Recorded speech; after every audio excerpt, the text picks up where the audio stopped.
Good morning, everyone. The Subcommittee on Indian and Insular Affairs will come to order. Without objection, the chair is authorized to declare recess of the subcommittee at any time. The subcommittee is meeting today to hear testimony for an oversight hearing entitled Puerto Rico's Fiscal Recovery under Promesa and the Road Ahead. Under Committee Rule 4F, any oral opening statements at hearings are limited to the chairman and the ranking minority member. I therefore ask unanimous consent that all other members' opening statements be made part of the hearing record if they are submitted in accordance with Committee Rule 3.0. Without objection, so ordered. I ask unanimous consent that the gentleman from Florida, Mr. Soto, the gentlewoman from New York, Ms. Ocasio-Cortez, and the gentleman from New York, Mr. Torres, be allowed to sit and participate in today's hearing. Without objection, so ordered. I will now recognize myself for an opening statement. Today, the Subcommittee on Indian and Insular Affairs is meeting to discuss Puerto Rico's fiscal recovery under the Puerto Rico Oversight, Management, and Economic Stability Act, also known as Promesa. We'll explore the next steps in resolving Puerto Rico's debt crisis and work to ensure that proper safeguards are in place to prevent future financial risk. Almost a decade ago, Congress enacted Promesa to address the island's fiscal collapse.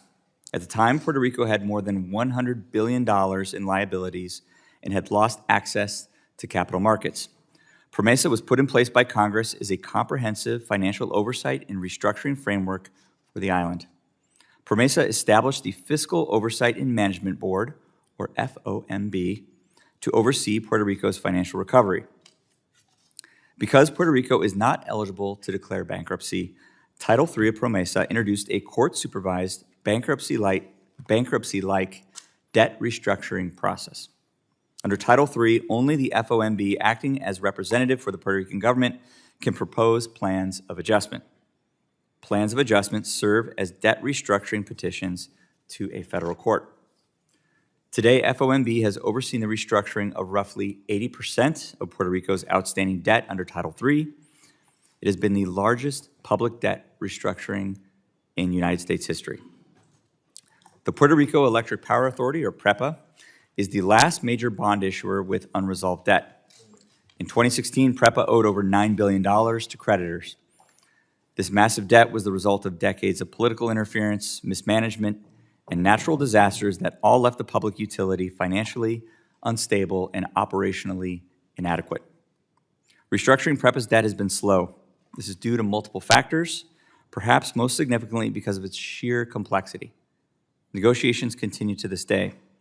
However, once PREPA's obligations are resolved, all major outstanding debt on the island will have been restructured.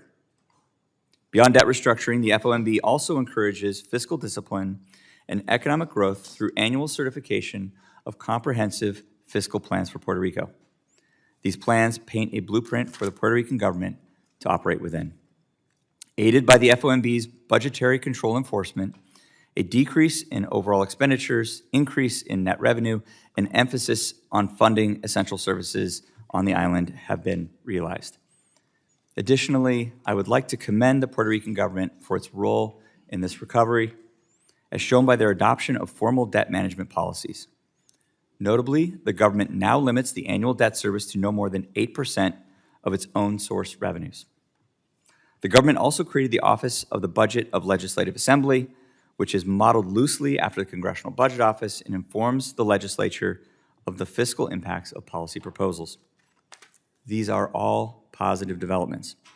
It signals productive collaboration between FOMB and Puerto Rico's government. Under Promesa, the FOMB is set to terminate after 4 consecutive years of balanced budgets and the restoration of market access to the island. Notably, on June 25, 2025, Jennifer Gonzalez Colon signed Puerto Rico's first certified balanced budget into law.